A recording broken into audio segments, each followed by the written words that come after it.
Hi അസ്സാം വലൈക്കും welcome back. അപ്പോൾ ഞാനിന്ന് നല്ല ടേസ്റ്റി ആയിട്ടും നമുക്ക് സിമ്പിളായിട്ട് ഉണ്ടാക്കിയെടുക്കാൻ പറ്റിയ അടിപൊളിയായിട്ടുള്ള ഈവനിങ് സ്നാക്കിൻ്റെ റെസിപ്പിയാണ് കേട്ടോ കാണിക്കാൻ പോകുന്നത്. ഇഫ്താറിൻ്റെ സമയത്തൊക്കെ കഴിക്കുകയാണെങ്കിൽ നല്ല ടേസ്റ്റിയാണ്. ഒരെണ്ണം കഴിച്ചാൽ തന്നെ നമ്മുടെ വയറ് ഫില്ലാവും എന്ന രീതിയിലുള്ള ഒരു സ്നാക്കാണ് കേട്ടോ. അപ്പോൾ ആദ്യം തന്നെ നമുക്കതിന് വേണ്ടിയിട്ടുള്ള റെസിപ്പി എങ്ങനെയാണെന്ന് നോക്കാം. ഇതാറ് ബൗളിലേക്ക് 2 കപ്പ് മൈദ ചേർത്ത് കൊടുക്കുകയാണ്. അപ്പോൾ ഞാനിപ്പോൾ എടുത്തിട്ടുള്ളത് അര കപ്പാണ് കേട്ടോ. അതുകൊണ്ടാണ് 4 കപ്പ് ഇട്ട് കൊടുത്തത്. അപ്പോൾ കറക്റ്റ് പറയുകയാണെങ്കിൽ 2 കപ്പ് മൈദ. ഇനിയിപ്പോൾ അതിലേക്ക് 2 ടീസ്പൂൺ പഞ്ചസാര ചേർത്ത് കൊടുത്തിട്ടുണ്ട്. അതിൻ്റെ കൂടെ തന്നെ 1/2 ടീസ്പൂൺ ഇൻസ്റ്റൻറ്റ് ഈസ്റ്റാണ് ഞാനിപ്പോൾ ചേർത്ത് കൊടുത്തിട്ടുള്ളത്. അതുകൊണ്ടാണ് ഞാനിപ്പോൾ ഡയറക്റ്റായിട്ട് തന്നെ പൊടിയിലേക്ക് ചേർത്ത് കൊടുത്തിട്ടുള്ളത്. ഇനിയിപ്പോൾ നിങ്ങളുടെ കയ്യിൽ വലിയ തരിയോട് കൂടിയിട്ടുള്ള ഈസ്റ്റ് ആണെങ്കിൽ ഒരു 1/4 കപ്പ് നീളം ചൂടുള്ള വെള്ളത്തിൽ പഞ്ചസാരയും ഈസ്റ്റും കൂടെ ഒന്ന് മിക്സ് ആക്കിയിട്ട് 10 മിനിറ്റ് മാറ്റി വെക്കുക. അതിനുശേഷം ഒന്ന് പൊങ്ങി വരും. അപ്പോൾ ആ ഒരു ബാറ്റർ വേണം കേട്ടോ ഇതിലേക്ക് ഒഴിച്ച് കൊടുത്തിട്ട് മിക്സ് ആക്കി എടുക്കാൻ. ഞാനിപ്പോൾ ഇൻസ്റ്റൻറ്റ് ആ ചെറിയ തരിയോടെയുള്ള ഈസ്റ്റ് ഉണ്ടല്ലോ അത് ഇട്ടുകയാണെങ്കിൽ ഇതുപോലെ നമുക്ക് പൊടിയിലേക്ക് ഡയറക്റ്റായിട്ട് തന്നെ ഇട്ട് കൊടുക്കാം. എന്നിട്ട് അതിലേക്ക് ആവശ്യത്തിനുള്ള ഉപ്പും കൂടെ ചേർത്ത് കൊടുത്തിട്ട് നന്നായിട്ടൊന്ന് മിക്സ് ആക്കി എടുത്തിട്ടുണ്ട്. ഇനിയിപ്പോൾ അതിലേക്ക് ഇളം ചൂടുള്ള പാലാണ് ഒഴിച്ച് കൊടുക്കേണ്ടത്. അപ്പോൾ ശ്രദ്ധിക്കുക, പാലിന് ചൂട് കൂടി പോകരുത്, അതുപോലെ തന്നെ തീരെ ചൂടില്ലാത്ത പാലും ആവരുത്. നമുക്ക് വിരൽ വെച്ചിട്ട് തൊട്ട് നോക്കുന്ന സമയത്ത് ഒരു ചൂടുണ്ടാവണം, ചെറിയൊരു ചൂടുണ്ടാവണം. ആ ഒരു പാൽ ഇതിലേക്ക് ഒഴിച്ച് കൊടുക്കാം. ഇനിയിപ്പോൾ പാലില്ലെങ്കിലും കുഴപ്പമൊന്നുമില്ല, നമുക്ക് ഇളം ചൂടുള്ള വെള്ളം ഒഴിച്ച് കൊടുത്താലും മതി. അപ്പോൾ കുറച്ചായിട്ട് വേണം പാല് ചേർത്ത് കൊടുക്കാൻ. വെള്ളം കൂടി പോകരുത് കേട്ടോ. ഓവർ വെള്ളം ഒഴിച്ചിട്ട് മാവ് ലൂസാക്കി എടുക്കരുത്. അപ്പോൾ എന്നിട്ട് നന്നായിട്ട് കഴിവെച്ചിട്ട് ഒന്ന് കുഴച്ചെടുത്തിട്ടുണ്ട്. ഇനിയിപ്പോൾ അതിന് ശേഷം ഞാനിപ്പോൾ കൗണ്ടർ ടോപ്പ് നന്നായിട്ടൊന്ന് ക്ലീൻ ആക്കിയിട്ട് കുറച്ച് ഓയിൽ ഒഴിച്ച് കൊടുത്തിട്ട് കൗണ്ടർ ടോപ്പിലിട്ടിട്ട് നന്നായിട്ടൊന്ന് കുഴച്ചെടുക്കാൻ. അപ്പോൾ ഈ കൗണ്ടർ ടോപ്പിലിട്ട് കുഴച്ചെടുക്കേണ്ട ആവശ്യമൊന്നുമില്ല. നിങ്ങൾ എടുക്കുന്ന ബൗൾ വലിയതാണെങ്കിൽ ആ ഒരു ബൗളിലിട്ടിട്ട് നന്നായിട്ടൊന്ന് കുഴച്ചെടുത്താൽ മതി. അപ്പോൾ നല്ലതുപോലെ തന്നെ ഒന്ന് കുഴച്ചെടുക്കണം. ഇതുപോലെ ഒന്ന് വലിച്ചിട്ട് വേണം കേട്ടോ കുഴച്ചെടുക്കാൻ. അപ്പോൾ വെള്ളം കൂടി പോകരുത്. അതിൽ തന്നെ കുറേ വെള്ളം ഒഴിച്ചിട്ട് ലൂസാക്കിയിട്ട് നമ്മൾ മാവ് സോഫ്റ്റാക്കി എടുക്കാൻ പാടില്ല. ഇതുപോലെ കുഴച്ചിട്ട് വേണം മാവ് സോഫ്റ്റാക്കി എടുക്കാൻ. അപ്പോൾ ഞാനിപ്പോൾ ഇത് 2-3 മിനിറ്റോളം ഒന്ന് കുഴച്ചെടുത്തിട്ടുണ്ട്. അത്രയും മതി. 2-3 മിനിറ്റൊക്കെ നന്നായിട്ടൊന്ന് കുഴച്ചെടുക്കുമ്പോഴേക്കും മാവ് നന്നായിട്ട് തന്നെ സോഫ്റ്റായിട്ട് വരും. കണ്ടല്ലോ, ഇതുപോലെ അത്യാവശ്യം ഹാർഡായിട്ട് തന്നെ റെഡിയാക്കുക. എന്നിട്ട് കുഴച്ചിട്ട് ഒന്ന് സോഫ്റ്റാക്കി എടുക്കുക.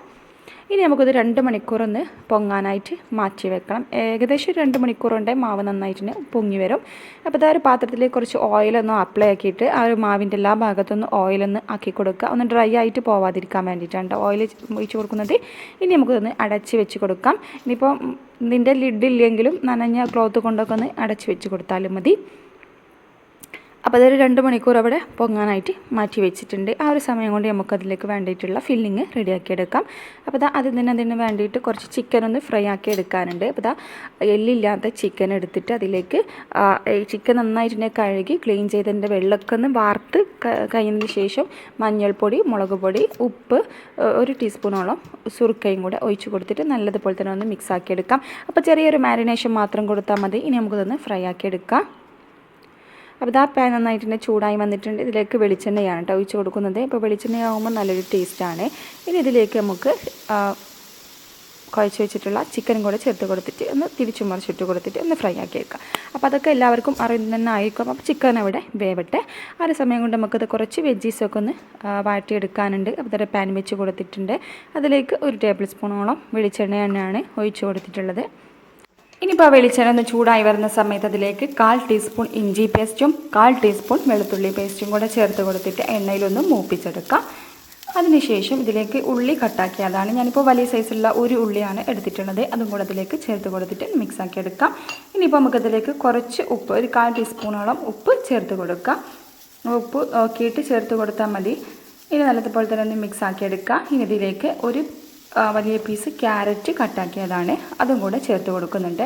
അപ്പോൾ ഈ ഒരു റെസിപ്പിയിലുള്ള ഐറ്റംസ് ഒന്നും ഓവർ വെന്ത് കുഴഞ്ഞ് പോകാൻ പാടില്ല. നമുക്കൊരു കടിക്കാൻ കിട്ടുന്ന ആ ഒരു രൂപത്തിൽ വേണം ഇത് റെഡിയാക്കി എടുക്കാൻ. ഇപ്പോൾ ഒരു പച്ചമുളക് ഒന്ന് കട്ടാക്കിയത് അതും കൂടെ ഇട്ട് കൊടുത്തിട്ടുണ്ട്.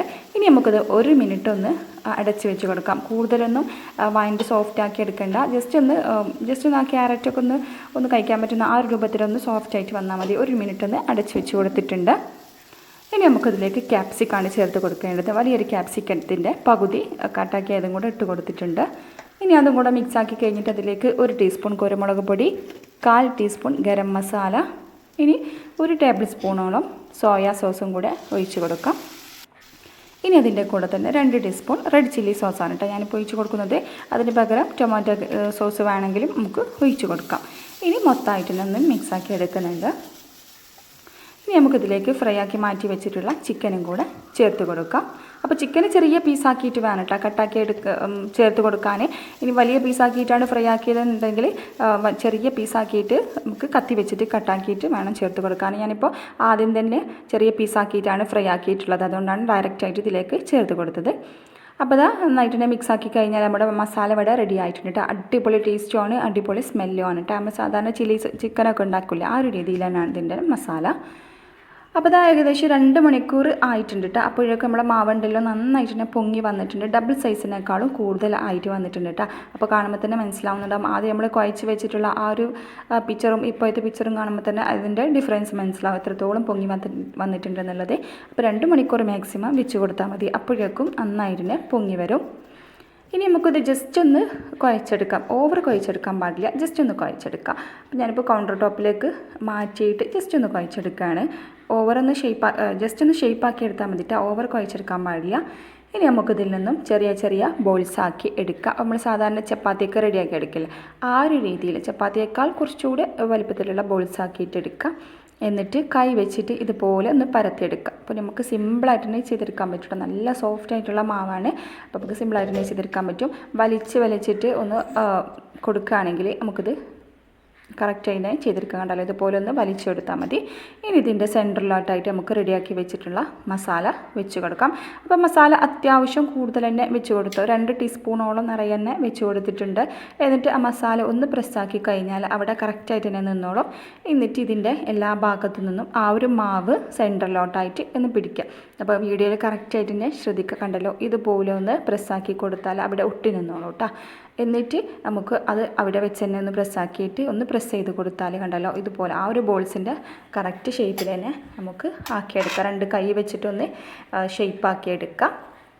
ഇനി ഇതൊരു പ്ലേറ്റിലേക്ക് മാറ്റി കൊടുക്കുന്നുണ്ട്. ഇനി നമുക്ക് ബാക്കിയുള്ളതും കൂടെ ആ ഒരു രീതിയിൽ തന്നെ ചെയ്തെടുക്കാം. അപ്പോൾ മസാല വെച്ച് കൊടുക്കുമ്പോൾ അത്യാവശ്യം മസാല വെച്ച് കൊടുക്കുക. കഴിക്കുന്ന സമയത്ത് നല്ല ടേസ്റ്റാണ് കേട്ടോ. അപ്പോൾ ഇതാ സിമ്പിളായിട്ട് നമുക്ക് ചെയ്തെടുക്കാൻ പറ്റും. മസാല വെച്ചിട്ടൊന്ന് എല്ലാ ഭാഗത്തുനിന്നും ഒന്ന് പ്രസ്സാക്കിയിട്ട് ഒന്ന് വലിച്ചിട്ടൊന്ന് പ്രസ്സാക്കി കൊടുത്തു കഴിഞ്ഞാൽ ആ ഒരു കറക്റ്റ് ഷേപ്പിൽ തന്നെ നമുക്ക് ആ ഒരു ബോളിൻ്റെ കറക്റ്റ് ഷേപ്പിൽ തന്നെ ആക്കിയെടുക്കാം. അപ്പോൾ ഈ രീതിയിൽ മുഴുവനായിട്ട് തന്നെ ചെയ്തെടുത്തിട്ടുണ്ട് കണ്ടല്ലോ. എനിക്കിപ്പോൾ ഏകദേശം ആ ഒരു മാവ് കൊണ്ട് 11 ബോൾസാണ് കിട്ടിയിട്ടുള്ളത്. ഇനി നമുക്കിതൊരു 10 മിനിറ്റും കൂടെ ഒന്ന് മാറ്റി വെക്കാം. ഒന്നുകൂടെ ഒന്ന് ജസ്റ്റ് ഒന്ന് പൊങ്ങി വന്നോട്ടെ. അപ്പോൾ ഇതാ ഒരു 10 മിനിറ്റും കൂടെ ഒന്ന് അടച്ച് വെച്ച് കഴിഞ്ഞപ്പോൾ കണ്ടല്ലോ. അപ്പോൾ കാണുമ്പോൾ മനസ്സിലാവുന്നുണ്ടാവും കുറച്ചുകൂടെ ഒന്ന് പൊങ്ങി വന്നിട്ടുണ്ട്. അപ്പോൾ മസാല വെച്ച് കൊടുത്തിട്ട് ഒരു 10 മിനിറ്റും കൂടെ മാറ്റി വെക്കണം. ഒന്നുകൂടെ ഒന്ന് പൊങ്ങി വന്നോട്ടെ. ഇനി നമുക്കിതൊന്ന് ഫ്രൈ ആക്കി എടുക്കണം. അപ്പോൾ അതിന് വേണ്ടിയിട്ട് ജസ്റ്റ് ഒരു കോട്ടിങ് കൊടുക്കാനുണ്ട്. അപ്പോൾ ഉണ്ടല്ലോ ഇത് തൊടുന്ന സമയത്തൊക്കെ നല്ല സോഫ്റ്റാണ് കേട്ടോ. അപ്പോൾ ഒരു കോഴിമുട്ട ഒരു ബൗളിലേക്ക് പൊട്ടിച്ചൊഴിച്ചിട്ട് അതിലേക്ക് കുറച്ച് ഉപ്പും കുരുമുളക് പൊടിയും കൂടെ ചേർത്ത് കൊടുത്തിട്ട് നല്ലതുപോലെ തന്നെ ഒന്ന് മിക്സാക്കി എടുത്തതാണ്. അപ്പോൾ അതിലൊന്ന് ഡിപ്പ് ചെയ്തെടുക്കുക. അതിനുശേഷം കുറച്ച് ബ്രെഡ് ക്രംസിലൊന്ന് കോട്ട് ചെയ്തെടുക്കാനുണ്ട്. അപ്പോൾ ഞാനിപ്പോൾ 4 സ്ലൈസ് ബ്രെഡ് മിക്സിയുടെ ജാറിലിട്ടൊന്ന് പൊടിച്ചെടുത്തതാണ്. അതിലും കൂടെ നല്ലതുപോലെ തന്നെ ഒന്ന് കോട്ട് ചെയ്തെടുക്കണേ. അപ്പോൾ നമ്മൾ സാധാരണ കട്ട്ലേറ്റൊക്കെ റെഡിയാക്കി എടുക്കില്ല ആ ഒരു രൂപത്തിൽ തന്നെ നല്ലതുപോലെ തന്നെ ഒന്ന് റെഡിയാക്കി എടുക്കുക. ഇനിയിപ്പോൾ അത്രേ പണിയുള്ളൂ. ഇനിയിപ്പോൾ ഒന്ന് ഫ്രൈ ആക്കുന്ന പണി മാത്രമേ ഉള്ളൂ കേട്ടോ. അപ്പോൾ ഇതാ ഓയിൽ ഹൈ ഫ്ലെയിമിൽ വെച്ചിട്ട് ഓയിൽ ചൂടാക്കി എടുത്തിട്ടുണ്ട്. അപ്പോൾ ഓയിൽ നന്നായിട്ട് ചൂടായി കഴിഞ്ഞിട്ട് അതിലേക്ക് നമുക്ക് ഓരോ ബോൾസും ചേർത്ത് കൊടുക്കാം. എന്നിട്ട് ബോൾസ് ചേർത്ത് കൊടുത്തു കഴിഞ്ഞിട്ട് ഫ്ലെയിം ഒന്ന് മീഡിയത്തിലേക്ക് വെച്ച് കൊടുക്കാം. ഫ്ലെയിം ഒന്ന് കുറച്ച് വെച്ച് കൊടുക്കാം. ഹൈ ഫ്ലെയിമിൽ വെച്ചിട്ട് ഫ്രൈ ആക്കി എടുക്കരുത്. അപ്പോൾ അതിൻ്റെ കളർ പെട്ടെന്ന് തന്നെ ചേഞ്ച് ആവും. പക്ഷേ ഉൾഭാഗം അത്ര വേവില്ല കേട്ടോ. അപ്പോൾ അതുകൊണ്ട് മീഡിയം ടു ലോ ഫ്ലെയിമിൽ വെച്ചിട്ട് ഫ്രൈ ആക്കി എടുക്കാം. തിരിച്ചു മറിച്ചിട്ട് കൊടുത്തിട്ട് ഈ ഒരു ഗോൾഡൻ കളർ ആവുന്ന സമയത്ത് നമുക്കിത് എണ്ണയിൽ നിന്ന് കോരി എടുക്കാം. ബാക്കിയുള്ളതും കൂടെ ആ ഒരു രീതിയിൽ തന്നെ ഫ്രൈ ആക്കി എടുക്കുന്നുണ്ട്. അപ്പോൾ ഒട്ടും എണ്ണയൊന്നും കുടിക്കില്ല കേട്ടോ. എണ്ണ കുടിക്കുന്നില്ല ഒരു ടെൻഷനും വേണ്ട. ഒരു തുള്ളി പോലും എണ്ണയൊന്നും കുടിക്കില്ല. അപ്പോൾ ഇതാ ഞാനിപ്പോൾ മുഴുവനായിട്ട് തന്നെ ഫ്രൈ ആക്കി എടുത്തിട്ടുണ്ട്. കാണുമ്പോൾ തന്നെ മനസ്സിലാവുന്നുണ്ടാവും അടിപൊളി ടേസ്റ്റാണ്. കഴിക്കുന്ന സമയത്തായാലും നല്ല ടേസ്റ്റാണ്. ഇനിയിപ്പോൾ നമ്മൾ സമോസ കാര്യങ്ങളൊക്കെ നമുക്ക് ഫ്രൈ ആക്കി കഴിഞ്ഞാൽ പെട്ടെന്ന് തന്നെ നനഞ്ഞ് തണുത്ത് കുതിർന്ന് പോവില്ല. ആ ഒരു പ്രശ്നങ്ങളൊന്നും ഇതിനില്ല കേട്ടോ. അപ്പോൾ നമ്മൾ എത്ര സമയം വയ്ക്കുകയാണെങ്കിലും ഈ ഒരു ക്രിസ്പി ആയിട്ടും ഈ ഒരു കറക്റ്റ് ഷേപ്പിൽ നമുക്കത് അവിടെ നിന്നോളൂ. അപ്പോൾ കണ്ടല്ലോ ഇതിൻ്റെ ഉൾഭാഗം ഇങ്ങനെയാണ്. അപ്പോൾ ഈ ഒരു റെസിപ്പി എല്ലാവരും ഒന്ന് ട്രൈ ചെയ്ത് നോക്കുക. എന്നിട്ട് അതിൻ്റെ ഫീഡ്ബാക്കും അറിയിക്കുക. വീഡിയോ ഇഷ്ടപ്പെട്ടാൽ ലൈക്ക് ചെയ്യുക, ഷെയർ ചെയ്യുക, കമൻറ്റ് ചെയ്യുക. സബ്സ്ക്രൈബ് ചെയ്യാതെ ആരെങ്കിലും കാണുന്നവരുണ്ടെങ്കിൽ പ്ലീസ് ഒന്ന് സബ്സ്ക്രൈബ് ചെയ്ത് സപ്പോർട്ടും കൂടെ ചെയ്യാം. അപ്പോൾ ഒരു പ്രാവശ്യമെങ്കിലും മസ്റ്റായിട്ടും ട്രൈ ചെയ്യേണ്ട റെസിപ്പിനെയാണ്. ട്രൈ ചെയ്ത് നോക്കുക. അപ്പോൾ ഇത്രയേ ഉള്ളൂ. എല്ലാവർക്കും താങ്ക്